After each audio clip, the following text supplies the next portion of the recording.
La libertad en Kant.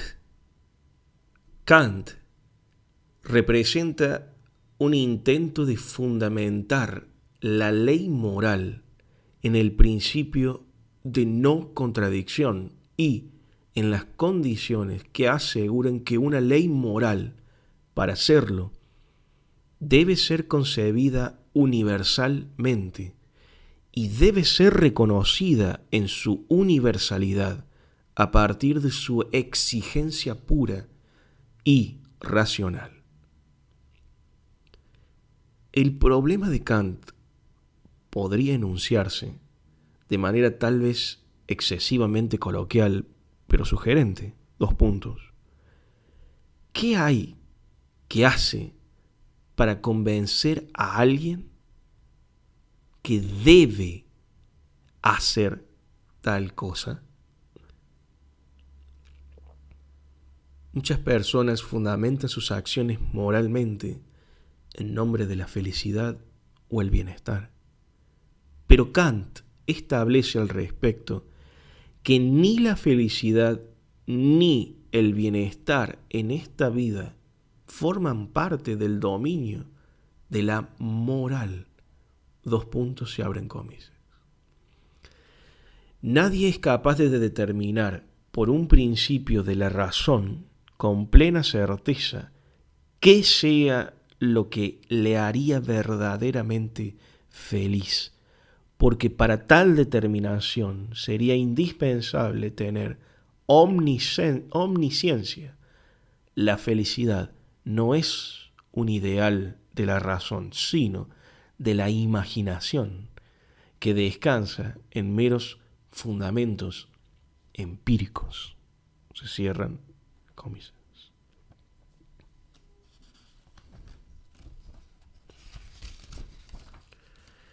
Esto significa que la felicidad está emparentada con las experiencias que tengamos, y las experiencias son subjetivas en el sentido de que en ellas está en juego nuestra configuración individual que se orienta a ciertos placeres, a ciertos gustos, rechazando a su vez cosas que para otros formarían parte de lo que llamarían experiencias de felicidad. Por tanto, dado que luego y a través de mi experiencia descubro lo que me place o no, y descubro cierta configuración involuntaria de mi propio ser, con la cual estoy constituido diversamente respecto de las demás personas, la felicidad y el bienestar son para Kant nociones que se alinean con la facultad de desear y el principio del placer. Si la felicidad está vinculada esencialmente con el placer y con cada experiencia subjetiva, entonces está fuera de la exigencia moral, que incluye necesariamente una exigencia de universalidad. Todo lo que sea deseo e inclinación adquiere la peligrosidad de una contrafuerza respecto de la intención moral. Por ello, el ámbito de las inclinaciones queda en Kant como oposición a la única libertad concebible en su sistema. La felicidad se liga con lo empírico, no con lo a priori moral. ¿Quién es libre según Kant? No diríamos que lo fuera quien sigue normas que nunca cuestionó y por lo cual nunca puso en relación con su propio deseo sus criterios del bien y del mal, sus inclinaciones. Kant nos diría que alguien así no encuentra en sí mismo la razón verdadera de sus elecciones. No es autónomo. Dos puntos se abren comillas. Voluntad libre y voluntad sometida a leyes morales son una y la misma cosa, pues como la moralidad nos sirve de ley en cuanto que somos seres racionales, tiene que ser demostrada la libertad como propiedad de la voluntad de todos los seres racionales. No basta, pues, exponerla en la naturaleza humana por supuestas experiencias, aun cuando esto es en absoluto imposible y solo puede ser expuesta a priori. Se cierran comillas. Por ello, si no podemos poner nuestras experiencias individuales como fundamentos de un bien que pretendemos reconocer que valga universalmente, vale decir que sea reconocido por todo ser racional como bueno en sí, teniendo en consideración que en nuestras experiencias aparece un factor subjetivo e intransferible, ¿dónde podemos entonces encontrar en nosotros algo que pueda estar presente de manera idéntica y universal en todo ser racional, de modo que en ello encontremos el fundamento de lo que reconocemos como bueno universalmente? Si dos personas aplican los criterios lógico-aritméticos del cálculo elemental y suman 3 más 19, a ambos les dará 22. La matemática siempre ha tenido este resplandor divino, pues lo que es probado en ella es demostrado lógicamente, lo cual hace que sus tesis no estén sujetas al tiempo, a que alguien más adelante cuente con mejores instrumentales de observación, medición, de modo que pueda encontrar algo que contradiga legítimamente a lo que se suponía que era una verdad inamovible.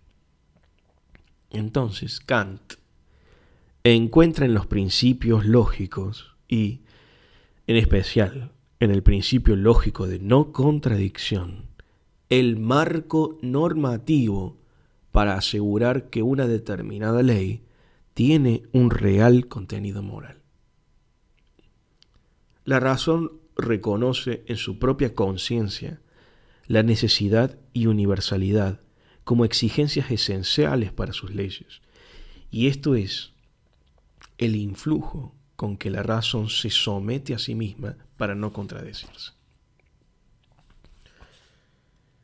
Se abren comillas. La razón práctica no traspasa sus límites por pensarse en un mundo inteligible. Punto y coma, perdón. Los traspasa cuando quiere intuirse, sentirse en ese mundo. La libertad es una pura idea cuya realidad objetiva no puede exponerse de ninguna manera por leyes naturales y, por lo tanto, en ninguna experiencia posible. Se cierran comillas. ¿Qué significa esta cita? Que la libertad no puede ser encontrada a través de ningún experimento. A través de un experimento se descubre que el agua pasa al estado gaseoso a 100 grados centígrados. Pero viendo actuar a alguien, describiendo sus acciones, es imposible que de tal observación aparezca nítidamente que ha obrado libremente. La libertad no es un color, no es algo objetivable, lo cual no significa en absoluto que no exista. Pero si se le pregunta a ese alguien por qué ha obrado como lo hizo, éste puede fundamentar su acción diciendo que de no hacerlo hubiera incurrido en una contradicción, ya no solamente consigo mismo, sino con la propia racionalidad. Si se le preguntara a Kant,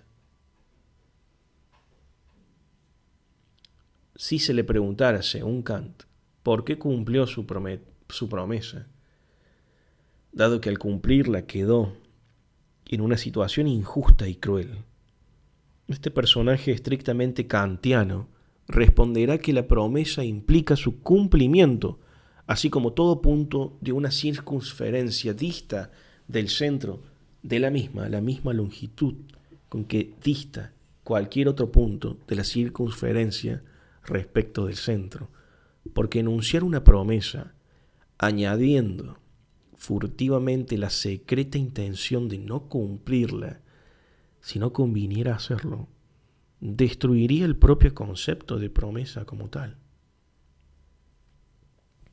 Este personaje kantiano diría esto con cierta conmoción visible en la seriedad afable y pura de su tono. Lo diría con respeto. Dos puntos se abren comillas.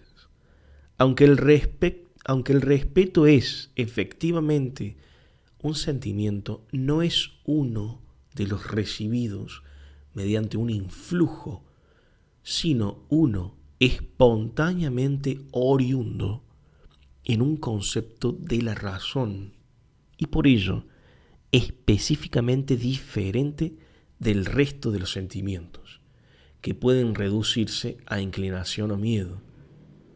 Este respeto significa la conciencia de la subordinación de mi voluntad a una ley sin mediación de otros influjos en mi sentir.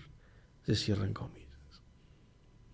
Kant, de manera magistral, nos está diciendo que la razón siente. La razón experimenta un sentimiento, el sentimiento de respeto. Nuestro personaje kantiano experimenta un sentimiento real por el que sabe que él se somete a sí mismo, no arbitrariamente, no hedonistamente, sino reconociendo el inmenso valor de no contradecirse, que es reconocer el inmenso valor de la razón en tanto tal, en tanto facultad preciosa que distingue al hombre y lo pone en semejanza con Dios. O sea que este respeto por el valor de la razón implica poder ponerse ante sí mismo, ante las alternativas a elegir, sabiendo que se es responsable. Se vivencia en el sentimiento de respeto el valor mismo de la responsabilidad y del compromiso con el bien y con el bien que se elige.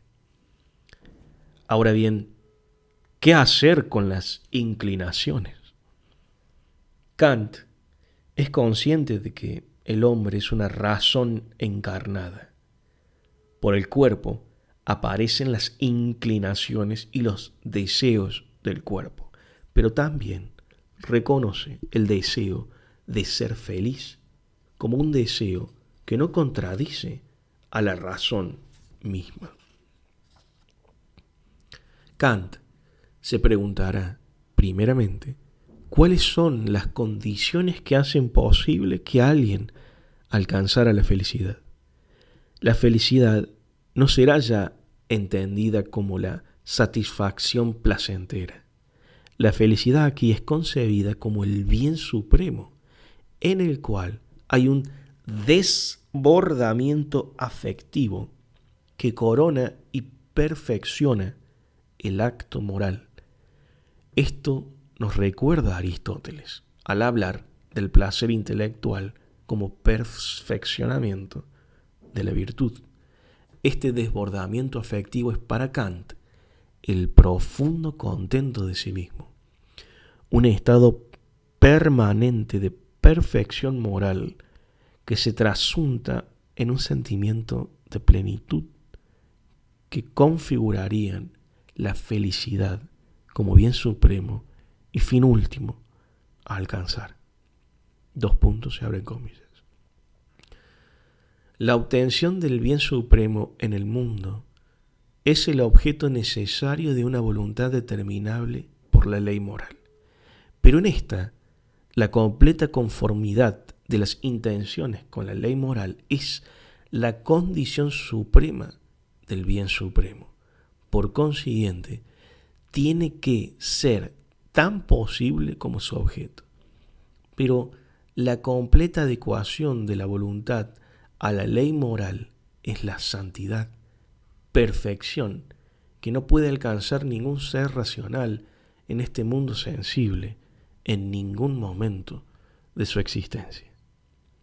Se cierran comillas. En la situación encarnada, ya Platón había concebido al alma reconociendo en ella tres partes. Una de ellas era representada por un caballo tosco que representaba la parte concupiscible, la parte de los deseos e inclinaciones corporales que se oponen a las exigencias morales. De manera parecida, Kant reconoce la lucha entre las inclinaciones y las exigencias racionales de la moralidad y descarta que en este mundo haya alguien libre de esta lucha. La liberación de tal combate en este mundo consistiría en lo que Kant denomina santidad. La santidad está prefigurada en la ley moral misma como condición del bien supremo que es la felicidad. Pero para poder añorar racionalmente tal estado de felicidad, es necesario postular que el alma sea inmortal. Si el alma fuera mortal, la añoranza de un bien supremo que es el contento perfecto de sí, como perfección sobreabundante y emocional de la perfección moral, sería un absurdo. Entonces, la inmortalidad del alma, como condición necesaria para la felicidad, supone un agente capaz de proporcionar dicho estado de gracia plena, en virtud de la perfección moral testimoniada en vida. La inmortalidad del alma y la felicidad basadas en la perfección moral suponen a Dios como dicho agente capaz de otorgar dicha gracia.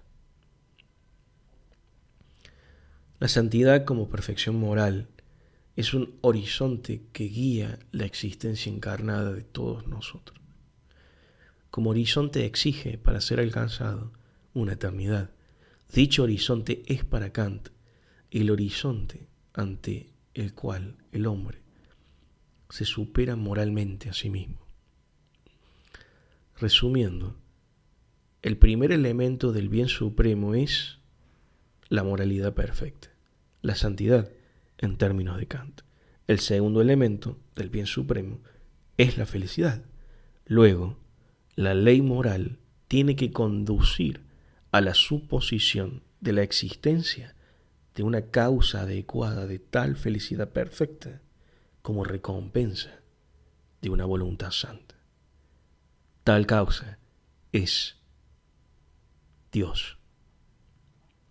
Es conveniente remarcar que la voluntad santa es, según Kant, la voluntad conformada totalmente a la ley moral sin el menor aditamento de móviles sensibles. ¿Qué implicancias tiene esto último? Que la vida humana encarnada está sujeta a cambios, a fluctuaciones, a un combate entre lo moral y lo inmoral, entre las exigencias de la razón moral y las inclinaciones y pulsiones. La vida humana encarnada está sumamente y peligrosamente condicionada, advierte Kant. Por eso, el estado de felicidad tiene que ver con una victoria sobre esta situación de desgarro. La incondicionalidad es el elemento que Kant advierte como la clave para pensar la perfección del bien supremo. Dios sería alguien que no está sujeto a las condiciones que desgarran al hombre mortal. Por eso Kant, desde la experiencia de lo condicionado, postula lo incondicionado en relación a la felicidad. Los móviles sensibles están asociados al principio del placer, que carece de universalidad y necesidad por ser empírico y diverso en cada individuo. Y es para Kant imposible saber por experiencia si esta perfección moral se ha dado alguna vez en este mundo sensible. Nuevamente, para disipar toda dubitación, Kant aleja del paraíso moral la condición encarnada del hombre, pero consciente de que no puede relegarla ingenuamente, trata de concebir el estado ideal de la condición humana, en donde la moralidad sea causa de un bienestar pleno, en el que se vuelve a reencontrar la idea de felicidad. Kant denomina razón práctica a la razón en su uso práctico, en tanto legisladora de las acciones morales. Dos puntos se abren comillas. Como razón práctica pura, busca en lo prácticamente condicionado, lo que se funda en inclinaciones y necesidades naturales, asimismo lo incondicionado, y precisamente no como motivo de determinante de la voluntad, aunque éste se dé también en la ley moral, sino en la incondicionada totalidad del objeto de la razón práctica pura, con el nombre de bien supremo. Se cierran comillas. El contenido del sí mismo, pensado por Kant, no tiene esencialmente algo reprochable. Lo delicado es concebir cuál es el fundamento en que se apoya tal contenido de sí. Kant encuentra tal fundamento en una autodeterminación moral que convierte al santo en aquel que encuentra dentro de sí todo el fundamento racional para hacer coincidir sus intenciones con las normas de la razón, ya que dichas normas se encuentran universalmente presentes en todo ser humano. La coincidencia consigo mismo según las exigencias racionales puede decaer y confundirse con un solipsismo autosuficiente.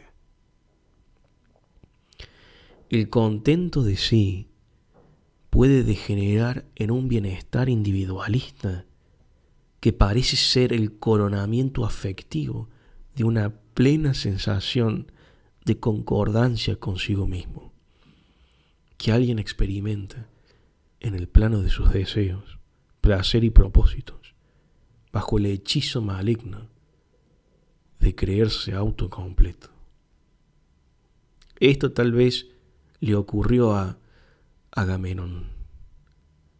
Recordemos el hecho narrado por Esquilo.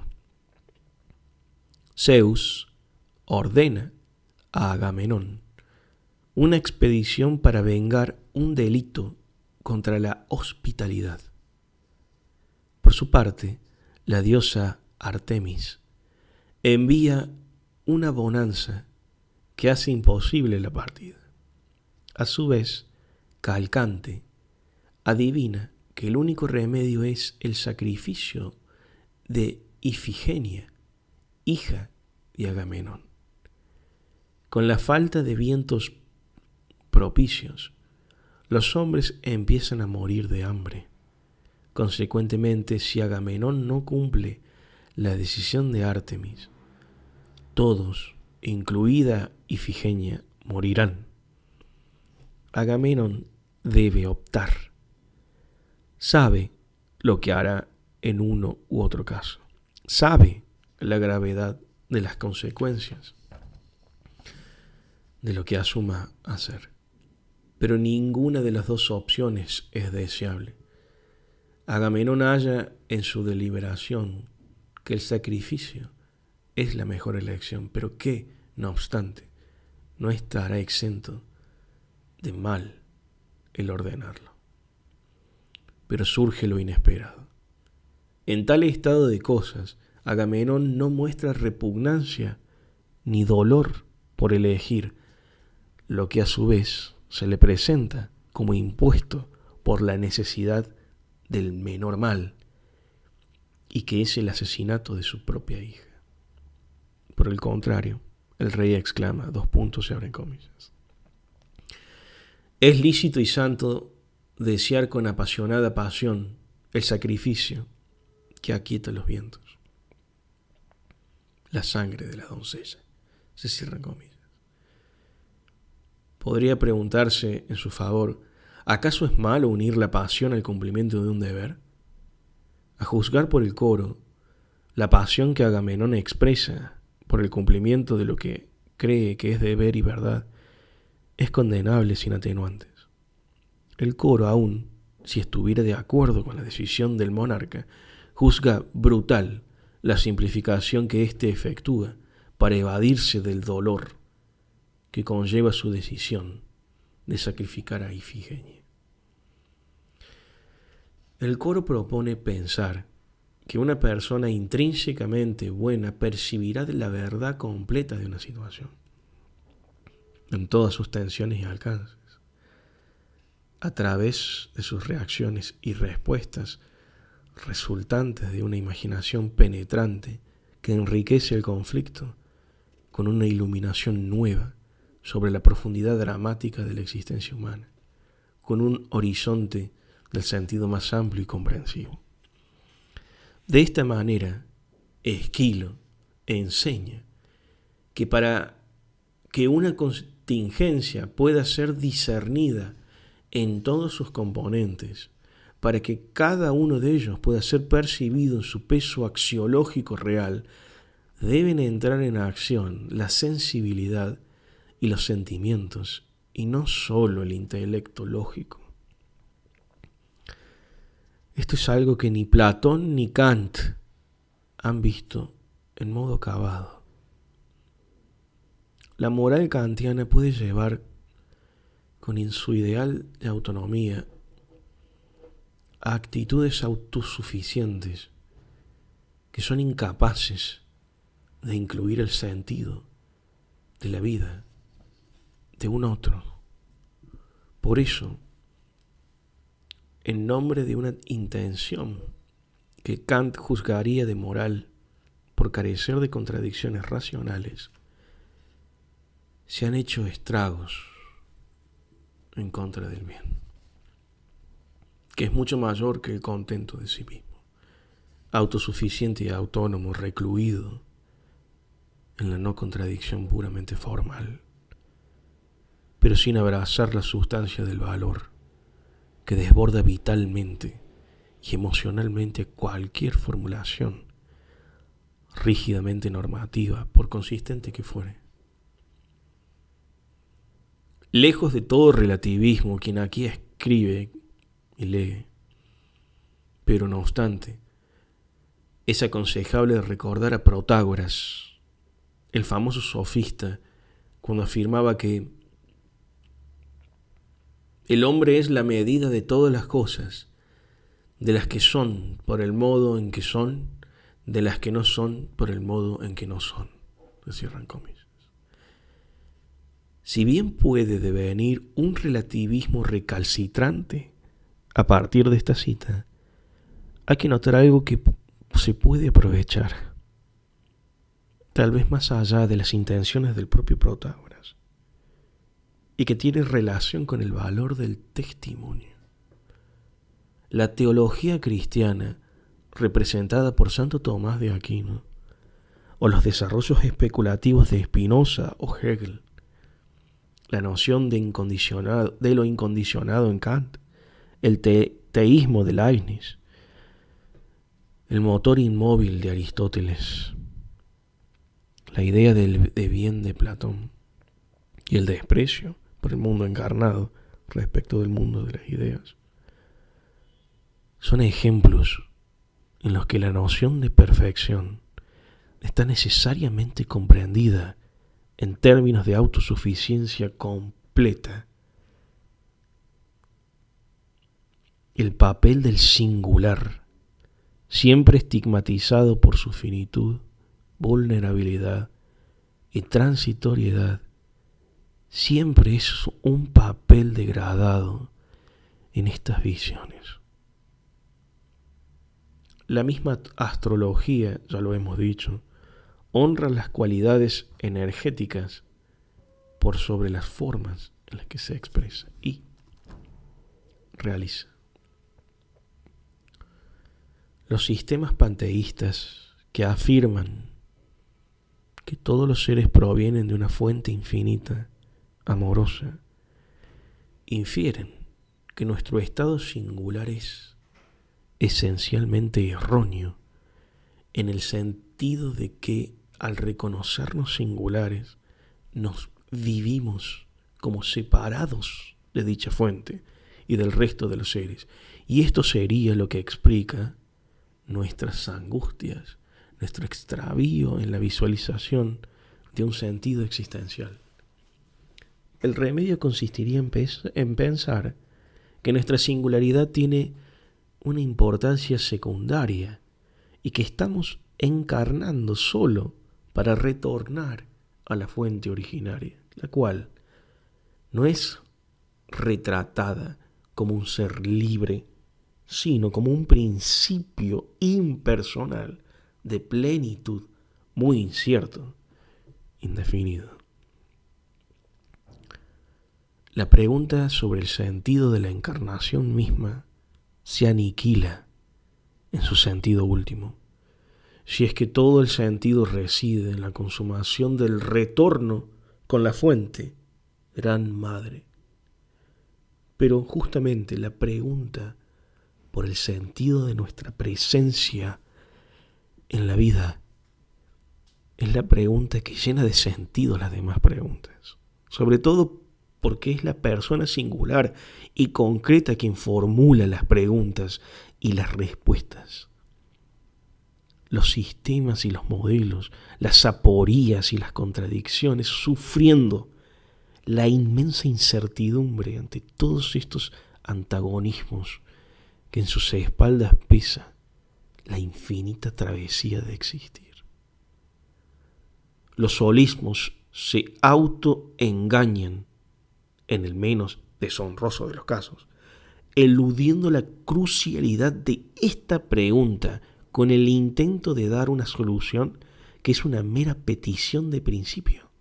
Los holismos se esquivan ilegítimamente la irreductibilidad de la existencia personal e intransferible, que es el sujeto principal de todos sus pesares, esperanzas, preguntas o casos, desasosiegos y fe. Ante esto, observemos un hecho fundamental. El bien que es testimoniado por alguien y que no es la mera adecuación formal a una ley moral puramente racional que deja a un lado las dimensiones afectivas y que denigra las inclinaciones, la experiencia personal, la sensibilidad encarnada, el valor del cuerpo propio. Es un bien en el cual se expresan todas las tensiones que alguien debe integrar para expresar siempre algo que está más allá de su singularidad, pero no ajena a ella. El fondo trascendente de valor universal hacia el cual nuestra condición humana está dispuesta para su realización plena. Por lo tanto, este bien ya no vive abstractamente en sí mismo. Este bien tiene ahora la vida nueva de quien lo recibe, esa vida personal y única en donde, sin embargo, puede resplandecer lo mejor y universal que la humanidad puede elegir y testimoniar. Entonces, el singular, en donde la cualidad se expresa, no es mero instrumento, palabra que considero degradante, sino que en dicho singular, esa cualidad virtuosa tiene lugar en el mundo, tiene alma, el cuerpo, la fragilidad, los tesoros, los sueños, las expectativas, los pecados, los heroísmos amorosos, los desiertos, las alegrías, la desesperación, la niñez y la muerte de quien la quiere asumir con todo su ser, con todas sus debilidades, con todas sus obscuridades, pero con todo su corazón. Pese a todo eso, quien la abraza lo hace con amor y permite que tal virtud tenga una verdad existencial que es definitivamente mucho más elocuente y decisiva que la existencia que tiene en sí mismo como pura virtud ideal, una existencia que se parece a una vacua virtualidad. Nuestra experiencia lo confirma. Vemos a alguien que nos ama, que nos agasaja, guardando dentro de sí todo el infierno que podría obstruir su gesto libre y lleno de intención sincera y abierta. Y entonces experimentamos la belleza conmovedora de ese gesto, en el cual no hay especulación, no hay egoísmo, repleto de la humildad que implica saberse frágil y valiente al amar, al ser generoso. Vemos que entonces esas virtudes testimoniadas tienen una dignidad incomparable y es la dignidad de quien las testimonia, ¿sí? Con lo cual esas virtudes también tendrán la medida de quien las asume, las vive, las ofrece así. Por consiguiente, es cierto que así como los hombres deben orientarse por el bien suprapersonal hacia el cual se perfeccionan viviéndolo, no es menos cierto que ese bien suprapersonal adquiere la perfección del alma generosa que, sabiéndose llena de condicionamientos morales, psicológicos, físicos, históricos, culturales, se sabe a sí misma responsable de afrontar todo esto. Y se sabe heroica al elegir ofrendar en su vida el rostro del bien amoroso, que es compasivo, que acaricia, que se pone a servir, que nos capacita para privilegiar la dignidad y la necesidad del amado por sobre el propio bienestar. Porque en su conciencia, quien acoge y testimonia el amor, sabe que estar bien no puede ser ajeno a que los que en su corazón están presentes por amor también estén bien, y estén bien antes que él mismo esté bien. Hasta pronto.